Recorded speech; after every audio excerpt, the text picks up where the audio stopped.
பர்திமேயு சுவிசேஷ ஊழியங்கள் வழங்கும் நற்செய்தி நேரம். தேவ செய்தி பாஸ்டர் ஆர். அகஸ்டின்.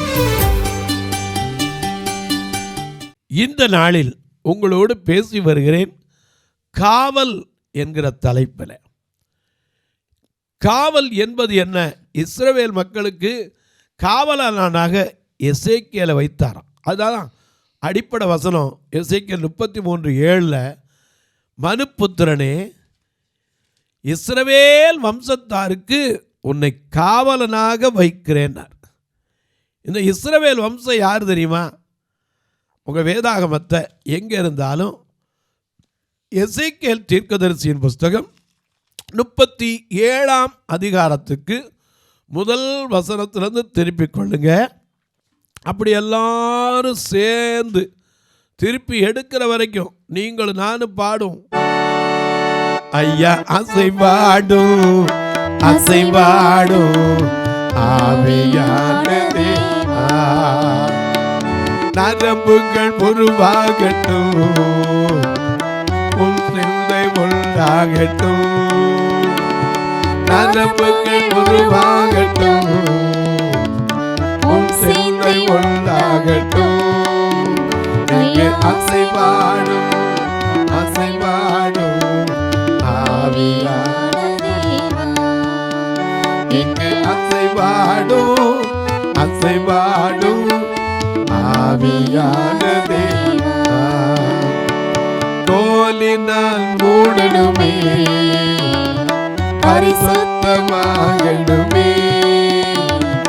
தோலினால் மூடணுமே, பரிசுத்தமாகணுமே. இங்கே அசைவாடும் அசைவாடும் ஆவியான தேவா, இங்கே அசைவாடும் அசைவாடும் ஆவியான தேவா.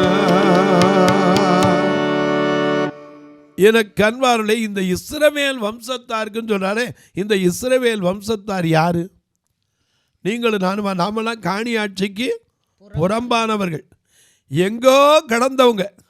உளையான சேற்றிலிருந்து நம்மை தூக்கி எடுத்து பாவம் கழுவி தூய்மையாக்கி ஏதோ வச்சிருக்காரு. ஆனால் இந்த இஸ்ரவேல் வம்சம் என்பது என்ன, யார்? எசேக்கியேல் தீர்க்கதரிசி புஸ்தகம் 37 அதிகாரம் 1 வசனத்திலிருந்து வாசிக்கலாம்.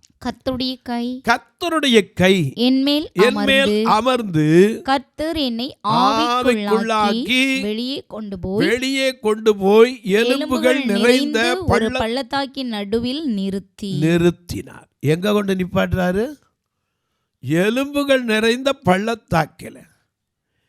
ஏன்னா அநேக பள்ளத்தாக்கில் நாம பாடுறோம்ல, பள்ளத்தாக்கில் நடந்தாலும் பயமில்லை, பாதிப்பில்லை, ஆக பள்ளத்தாக்கில் நடந்தாலும் பயமில்லை, பாதிப்பில்லை, குரலோ கேட்குதையா, உள்ளமெல்லாம் அன்பால் பொங்குதையா, குரலோ கேட்குதையா, உள்ளமெல்லாம் அன்பால் பொங்குதையா. துதித்து துதித்து மகிழ்ந்து புகழ் தூயவர் உம்மை நான் பாடுவேன். துதித்து துதித்து மகிழ்ந்து புகழ்ந்து தூயவர் உம்மை நான் பாடுவேன்.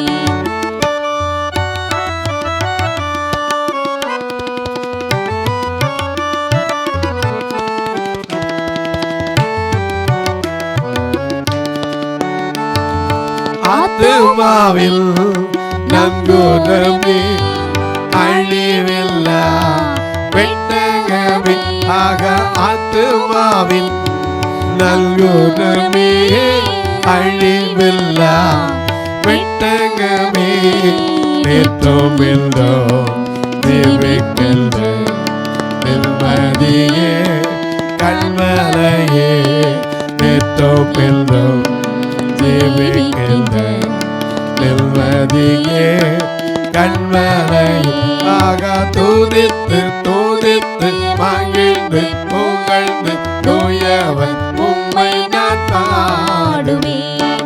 துதித்து துதித்து மகிழ்ந்து புகழ்ந்து தூயவர் உம்மை நான் பாடுவேன். காற்றையும் காண மாட்டீர்கள், மலையையும் காண மாட்டீர்கள், ஆனாலும் இந்த பள்ளத்தாக்கின் வெட்டவெளி எங்கும் தண்ணீரால் நிரம்பும். பள்ளத்தாக்கில் அன்றைக்கு 7 பள்ளத்தாக்கில் தான் கோலியாத்தை பார்க்கிறோம்.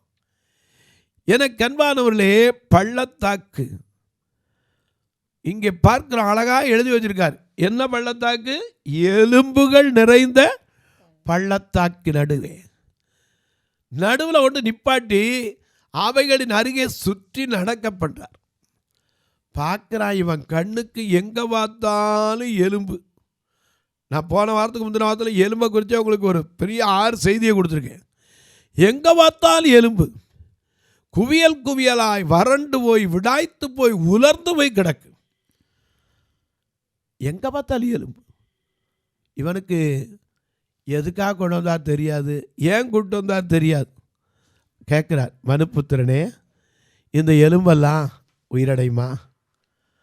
அவன் பார்த்தான், எலும்பு உயிரடைகிறதா? ஏன்னா எலும்புகள் உருவாக்கும் தன்மை கொண்டது. அதான் மணவாட்டி உருவாக்கப்படுகிற புதிய ஏற்பாட்டில் உபதேசம், பழைய ஏற்பாட்டில் எலும்புகள். எலிசாவின் எலும்பு ஒரு மனிதனுக்குள்ளே ஜீவன் வர வைத்தது. எரேமியா சொல்லுகிறார் 20:9, ஆண்டவருடைய வார்த்தையை அழிவிக்காததுனால அந்த எலும்புகள் அக்கினி போல பற்றி எரியுதுங்கிறார். யோபு சொல்றாரு 20:11, வாழ வயதின் பாவங்கள் அடைக்கப்பட்டிருக்குங்கிறார். இந்த எலும்பு இதில் ஒன்றும் கிடையாது. இப்போ எல்லாம் வளர்ந்து போய் காஞ்சி போய் விடாய்த்து போய் கிடக்கு. ஆனால் திரளா கிடக்கு. கேட்குறார், மனுப்புத்திரனே, இந்த எலும்புகள் உயிரடையுமா? அவன் நான் கர்த்தராகிய ஆண்டவரே, நீர் தான் அதை அறிவீர். ஏன்னா அவருக்கு தெரியாத ஞானம் கிடையாது. அவர் அல்லாமல் ஒன்று என்ன செய்யாது, நடந்துடாது. நாமளும் பாடுறோம்ல, எல்லாத்துக்கும் பாட்டுக்கிறோம். நீரறியா புவிதனிலே எல்லை முடியும் திராவே, நீரறியா புவிதனிலே எல்லை முடியும் திராவே, எல்லை பகவான் ஏசுநாதா உங்கள் தயவால் என்னை நடத்தோ. அவருக்கு தெரியாம ஏதாவது நடக்குமா? அவர் சொல்ல ஆகும், கட்டளையிட நிற்கும். அதனால சொன்னா, மனுப்புத்திலிருந்து எலும்புகள் போயுமா, கர்த்தராகிய ஆண்டவரே நீர் அதை அறிவீர். அப்படியா? அப்போ நான் சொல்கிறத மட்டும் செய். என்ன செய்யணும்? இந்த எலும்புகளை பார்த்து என்ன செய்? தீர்க்க தரிசனம் சொல். தீர்க்க தரிசனம் உரைத்து சொல்ல வேண்டியது என்னவென்றால், உலர்ந்த எலும்புகளே கர்த்தருடைய வார்த்தையை கேளுங்கள். இவ்வளவுதான். உயிரோடு இருக்கவனுக்கே சொல்கிறோம், கத்தி கத்தி சொல்கிறோம், ஊராக அலைஞ்சு சொல்கிறோம், ஆனால் கேட்கல. எலும்புகளுக்கு காதும் கிடையாது, கண்ணும் கிடையாது, அதுக்கு ஒன்றும் உணர்வே கிடையாது. ஆனால் அந்த எலும்புகளை பார்த்து தீர்க்க தரிசனம் சொல். எனக்கு அன்பானுடைய அவன் சொன்னான், எனக்கு கற்பிக்கப்பட்டபடி நான் தீர்க்க தரிசனம் உரைக்கையில் அசைவு உண்டாச்சு. தீர்க்க தரிசனத்தினால அசைவு உண்டாகும். அன்னைக்கு சகலும் தீர்க்க தரிசனங்களில் ஒருவனோன்னு சொல்லப்பட்டது இருந்துச்சு இல்லையா? பாளையத்துக்கு வராதவன் தீர்க்க தரிசனம் சொல்லையா? யாத்திராமத்தில் மோசையிடம் சொன்னாங்கல்ல, அங்கே வரல, அவங்களும் தீர்க்க தரிசனம் சொல்கிறான். எனக்கு அன்பார்களே, நல்ல கவனிங்க. உலர்ந்த எலும்புகளை பார்த்து தீர்க்க தரிசனம். உலர்ந்த எலும்புகளை கர்த்தருடைய வார்த்தையை கேளுங்கள். என்ன நடந்தது தெரியுமா? அசைவு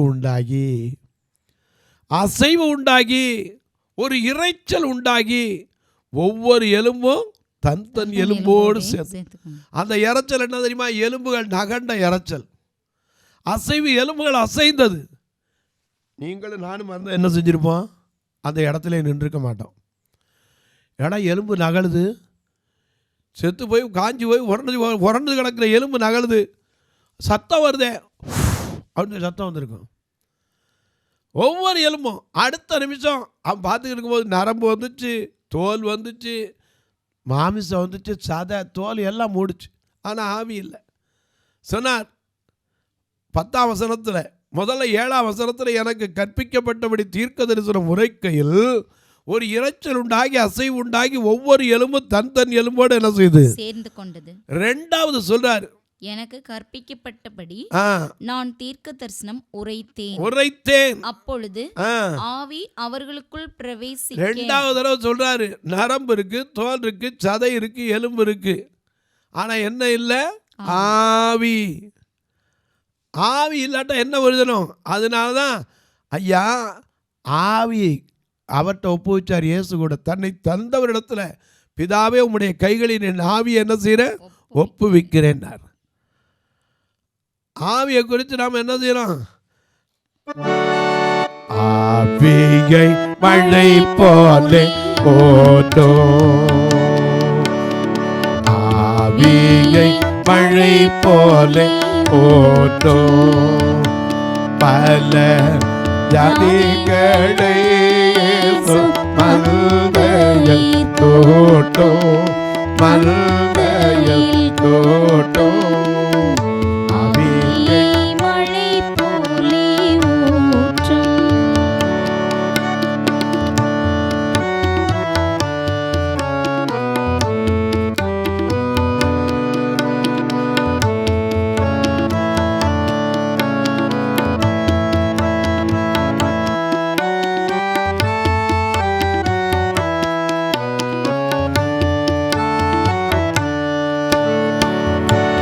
நோயிற்காய் மரித்தாரே,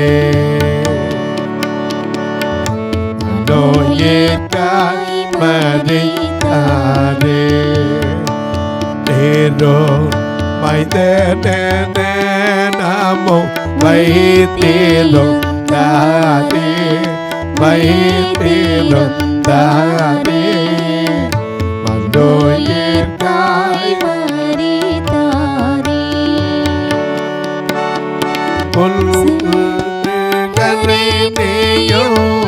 உதயத்தில் எழுந்தே உன் சிருஷ்டி கண்ணீயோ, உதயத்தில் எழுந்தே உள்ளோக்கனில் தனி ஜெபம் பண்ணே, தனி ஜெபம் பண்ணே, ஆவியை மழை போலே போட்டும், பல ஜாதிகளை மல்கையில் சேர்க்கும், மல்கையில் சேர்க்கும், ஆவியை மழை போலே போட்டும்.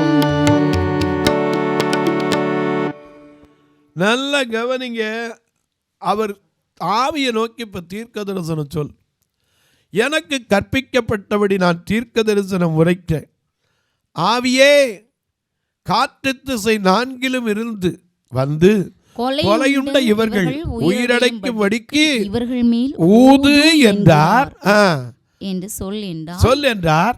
எனக்கு கற்பிக்கப்பட்டபடி நான் தீர்க்க தரிசனம் உரைத்தேன். அப்பொழுது ஆவி அவர்களுக்குள் பிரவேசிக்க அவர்கள் உயிரடைந்து காலூன்றி மகா பெரிய சேனையாய் நின்றார்கள். அப்பொழுது அவர் என்னை நோக்கி மனுபுத்திரனே, இந்த எலும்புகள் இஸ்ரவேல் வம்சத்தார் அனைவருமே. அல்லேலூயா. இந்த இஸ்ரவேல் வம்சத்துக்கு தான் யார காவலரான வச்சாரு? எசேக்கியேல். மனுபுத்திரனே, இஸ்ரவேல் வம்சத்தாருக்கு உன்னை காவலனாக நியமிக்கிறேன். காவலன் எப்படி இருக்கணும்?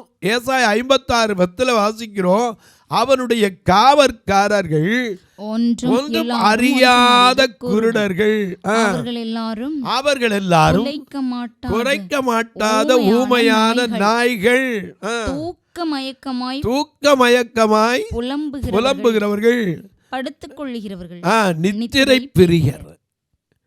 நித்திரை பிரியரை கொண்டு காவல் வச்சா என்ன இருக்கு? என்ன பிரயோஜனம்? மணவாளன் வரும்போது தூங்கித்தான் மணவாளனே விட்டுட்டாங்க 5 பேர். நித்திர மயக்கத்தில் இருந்தாங்க. திடீர்னு ஒரு சத்தம் வந்து, இதோ மணவாளன் வந்து விட்டார். அது வரைக்கும் போய் காத்திருந்தாங்க. மணவாளன் வருவார் வருவார் ஆயத்தமா. மணவாளன் வரும்போது தூக்க மயக்கத்தில் இருந்ததுனால எந்திரிச்சு தீவட்டி போய் எண்ணெய் வாங்கிட்டு வந்து ஆயத்தப்படுத்துறதுக்குள்ள மணவாளன் எழுந்துட்டார், வந்துட்டார். கதவு அடைக்கப்பட்டு விட்டது. ஐயா, ஆயத்தமாக இருந்தவள் தான் அவர் சேர்க்கிறதுக்கு வருகிறார். நல்ல கவனிங்க, இந்த இஸ்ரவேல் வம்சத்துக்கு தான் காவலனாக எசேக்கியேலை வைக்கிறார். ஏன் தெரியுமா?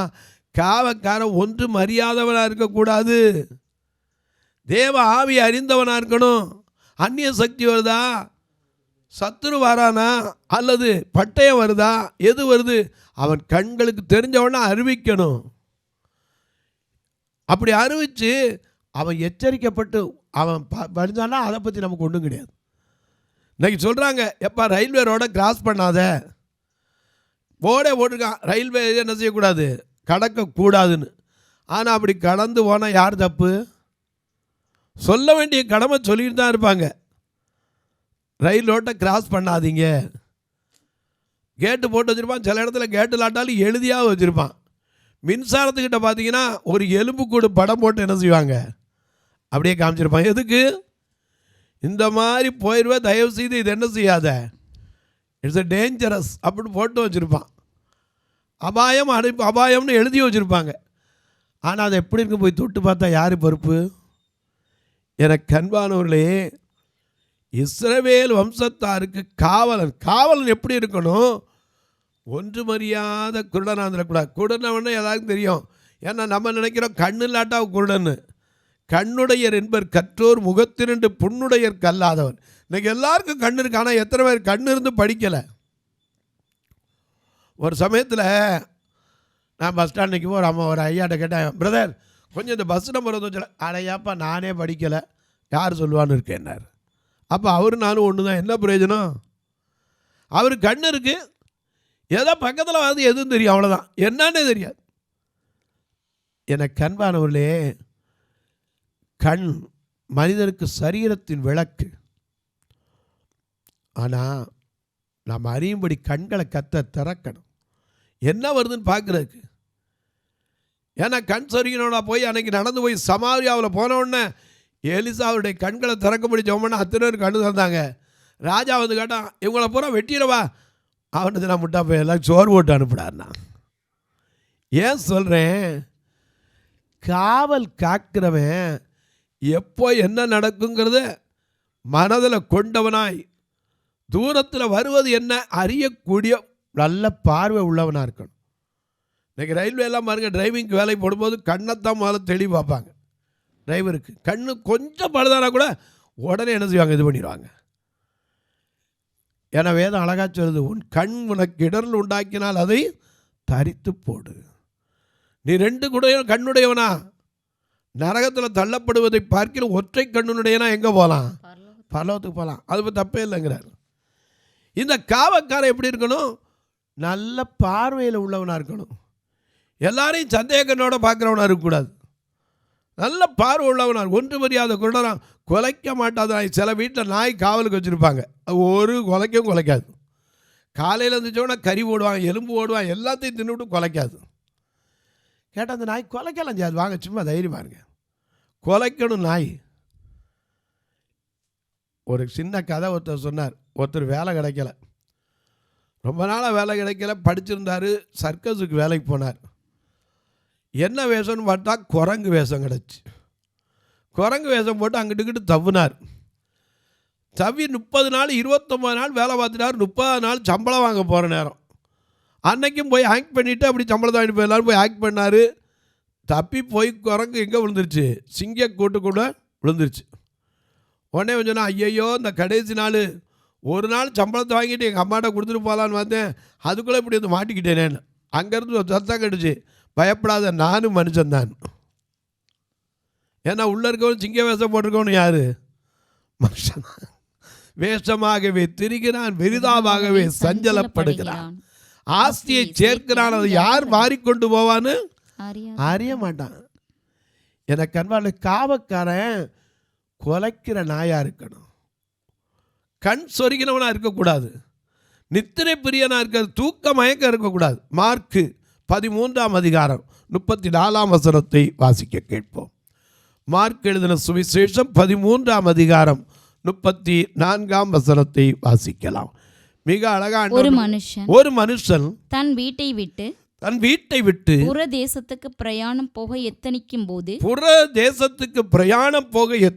போது தன் ஊழியக்காரருக்கு அதிகாரம் கொடுத்து, தன் ஊழியக்காரர் எல்லாருக்கும் அதிகாரத்தை கொடுத்து, அவனவனுக்கு தன் தன் வேலையையும் நியமித்து விழித்திருக்கும்படிக்கு காவல் காக்கிறவனுக்கு கற்பிப்பான். ஏன்னா மற்ற எல்லாரும் எல்லா வேலையும் செஞ்சாலும் காவல்காரன் தூங்கிடக்கூடாது. காவல்காரனுக்கு எப்ப நீ ரொம்ப நல்லா என்ன செய்யணும், ஜாக்கிரதையாக முழிச்சிருக்கணும். ஏன்னா நான் வெளியூர் போகிறேன், எந்த தீங்கு வந்துடக்கூடாது.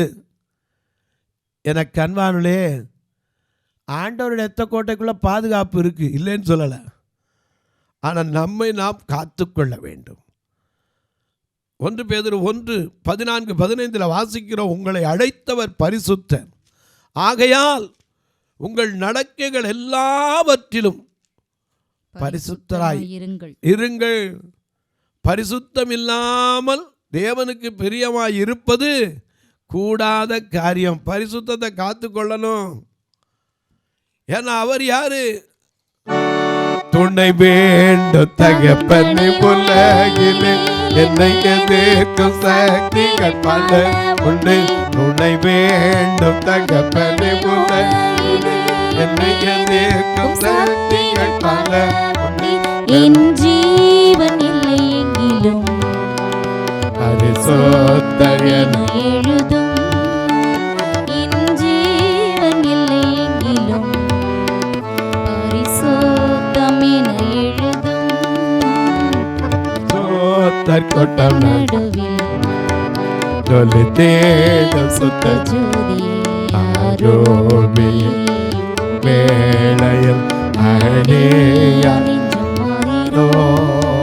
சுத்தம் விரும்பும் சுத்த ஜோதியே விரும்பா அசுத்தம் யாவும் நீக்கியே. சுத்தம் விரும்பும் சுத்த ஜோதியே விரும்பா அசுத்தம் யாவும் நீக்கியே. தேவா இரக்கம் செய்ய மாட்டீரோ, அவிநீசம்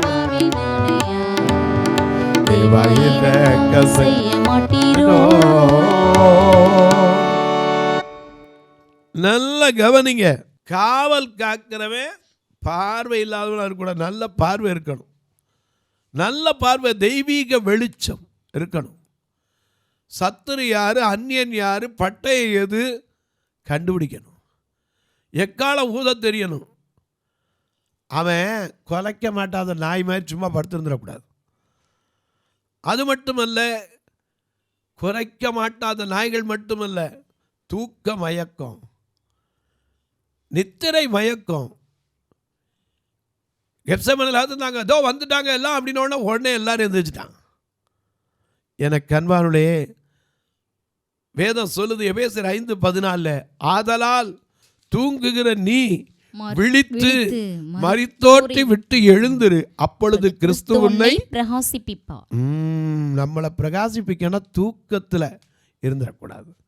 ஏன்னா காவல்காரன். தொலைக்காட்சியை பார்க்கிறேன் அன்பு மக்களே, இந்த நிகழ்ச்சியை நாள்தோறும் பார்க்குறீங்க, கேட்குறீங்க, சந்தோஷப்படுறீங்க. ஒரு வார்த்தை ஜெபம் பண்ணுறீங்களா?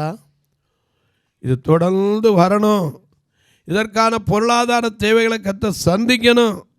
ஆண்டவரை அறிஞ்சவங்க தான் இந்த சத்தியம் அறியாதவங்களுக்கு போய் சேர்றதுக்கு நாம தான் எழும்பணும். ஆண்டவர் சொன்னார்ல, போ அல்லது அனுப்பு. ஏதாவது ஒன்று செய்யணும். நம்ம போக முடியாமல் இருக்கலாம். இப்படிப்பட்ட சத்தியம் எல்லாருக்கும் போய் சேர்றதுக்கு உங்கள் கரத்தை கத்த திறக்க ஏவினா நீங்களும் திறக்கலாம். ஆனால் கட்டாயம் கிடையாது, விசனமாய் கிடையாது. எங்கள் சபையை வந்து பாருங்கள், 2 கண்ணு தெரியாத மக்கள், எந்த ஒரு நம்பிக்கையும் கிடையாது ஆண்டவருடைய வார்த்தையை தவிர. இதை நம்பி தான் இன்னைக்கு வரைக்கும் நடத்துகிறோம். ஏன்னா 2 கண்ணு தெரியாத போடுற காணிக்க அதில் கரண்ட் பில் என்ன, ஒரு மராமத்து பணிக்கு வராது, கரண்ட் பில்லுக்கே வராது. அப்புறம் மற்றதுக்கு நீங்கள்லாம் தான் அந்த ஊழியத்தை தாங்கி வரீங்க. உங்கள் எல்லோருடைய வாழ்க்கையிலும் கர்த்தர் நல்ல பாதுகாப்பை தரணும், அவர் காக்கணும். நானும் உங்களுக்காக எப்போதும் ஜெபிப்பேன். எப்பா டைம் கிடச்சா வந்து பாருங்கள். ஒவ்வொரு ஞாயிற்றுக்கிழமையும் திருநெல்வேலியெலாம் பார்த்தீங்கன்னா கூட்டிகிட்டு வர்றதுக்கு எல்லோரும் நிறைய ஆத்துமாக்கள் வரட்டும், ஆலயம் நிரம்பி வெளியட்டும், ஆராதனையில் பொங்கி வெளியிட்டுமாங்க. நான் சொல்லி ஆண்டவரே கொஞ்சம் குறைச்சி கொடுங்க. ஏன் தெரியுமா? இவங்களை கூட்டிகிட்டு வரக்கு வாடகைக்கு எடுக்கிறேங்க. நான் எங்கே போவேன் பணத்துக்கு? வந்தவுடனே எல்லாரையும் சாப்பிட வச்சு அனுப்பணும். யார் வாரம் ஞாயிற்றுக்கிழமை இன்றைக்கி யார் ஏற்றுருக்கா, இன்றைக்கி யாருக்கா, எத்தனை பேர் கேட்குறாங்க? கிடையாது. ஆனால் ஒரு நாளும் அவங்கள நான் சாப்பிடாம அனுப்புறதில்ல. நீங்களும் உங்கள் பிறந்த நாள், திருமண நாள் போன்ற நாட்களில் நல்ல உணவு கொடுக்க உதவலாம். ஒரு ஊன்றுகோல் கண்ணுதிரி அவங்களுக்கு உதவி உதவலாம். ஏன் பார்வையற்றோருக்கு பிறந்த பிள்ளைகளுடைய கல்விக்கு உதவலாம். தங்கி இருக்கிற இடத்துல இன்னும் ஒரு அறை 2 அறை கட்டணும், அந்த கட்டுமான பணிக்கு உதவலாம். ஆனால் கட்டாயம் இல்லை, விசலமாக இல்லை. எப்படி பிரதர் நாங்கள் உதவுறது? இதில் 2 நம்பர் வந்துக்கிட்டே இருக்குது, ஜிபே, ஃபோன்பே. அப்படியா நீங்கள் தொடர்பு கொள்ளலாம். காலையில் 10 மணிலேருந்து 5 மணிக்குள்ளே உங்கள் ஜபக்காரி எது இருந்தாலும் தாராளமாக சொல்லலாம். இப்போ உங்களுக்காக ஜெபிக்கட்டுமா? நீங்கள் அந்த ஒருமனப்பட்ட ஆவியோடு ஆண்டவர்கிட்ட கேளுங்க. நல்ல பிதாவே, நன்றியோடு துதிக்கிறோம் சுவாமி. மனுப்புத்திரனே, இஸ்ரவேல் வம்சத்தாருக்கு உன்னை காவலனாக வைத்தேன். இந்த இஸ்ரவேல் வம்சத்தார் யார்? ஒரு காலத்தில் ஒன்றுக்கு உதவாதுன்னு உலர்ந்து காய்ந்து விடாய்த்து போய் கிடந்த எலும்புகள். ஆண்டவர் அவர்கள் உயிரோடு எழுப்பினப்புற தீர்க்கதரிசி சொல்றாரு, இவர்கள் யார் தெரியுமா? இந்த உலர்ந்த எலும்புகள் யார் தெரியுமா? இஸ்ரவேல் வம்சத்தார். இந்த வம்சத்தார் தன் துன்மார்க்கத்தில் செத்துறக்கூடாது. துன்மார்க்கனும் தன் துன்மார்க்கத்தில் சாவது கர்த்தருக்கு பிரியம் கிடையாது. மனம் திரும்புவதான் விரும்புகிறார். இன்றைக்கு ஆண்டவரே, எங்களுக்குள்ள ஒரு மனம் திரும்புதலின் ஆவியை தாங்கப்பா. இந்த ஊழியத்தை தாங்குகிற, ஜெபிக்கிற, கொடுக்கிற எல்லா மக்களையும் ஆசீர்வதி. யார் யார் என்னென்ன வேதனையில், எந்தெந்த இடத்துல கண்ணீரோடு, கவலையோடு, வேதனையோடு, வியாதியின் கொடுமையோடு, ஒரு மருந்து மாத்திரை வாங்க கூட பணம் இல்லாமல், பெற்றோர் இருந்தும் சொந்தங்க வளங்கள் இருந்தும் அனாதையாய் தனியில் ஒரு அறையில் அடைபட்டு கிடக்கிற மக்களுக்காய் ஜெபிக்கிறேன். வயது முதிர்ந்தோருக்காய் ஜெபிக்கிறேன்.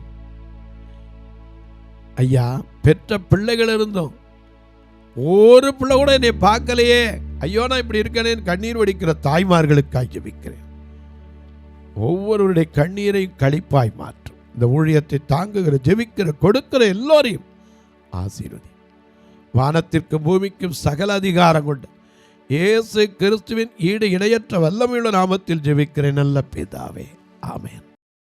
சபை ஆராதனை ஞாயிறு காலை 10 மணி முதல் 12 மணி வரை. இடம் பர்திமேயு சுவிசேஷ ஆலயம், அன்னை சத்யா நகர், இளமனூர் அஞ்சல், சக்கிமங்கலம் வழி, மதுரை மாவட்டம்.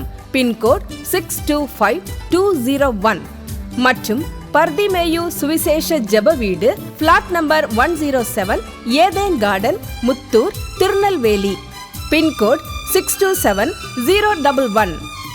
சிறப்பு உபவாச கூட்டம் ஒவ்வொரு மாதமும் 2வது சனிக்கிழமை காலை 10 மணி முதல் 1 மணி வரை நாகர்கோவில் YMCA ஹாலில் வைத்து நடைபெறுகிறது.